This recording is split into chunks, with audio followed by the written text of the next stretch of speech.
creamy carbonara sausage pasta. Made using bow tie pasta, classic beef sausages, Brussels sprouts, chili flakes and creamy carbonara sauce, this delicious pasta will be on the table in 25 minutes.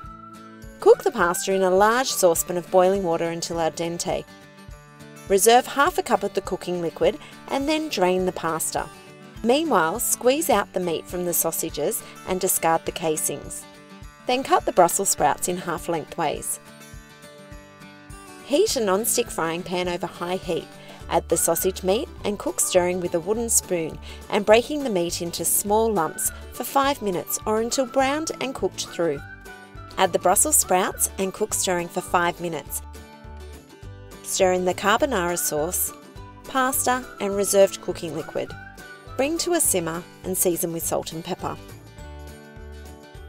Serve topped with a little chilli. This creamy carbonara is a fresh twist on the classic pasta dish and you can make it as spicy as you like. For the full recipe, see the description below.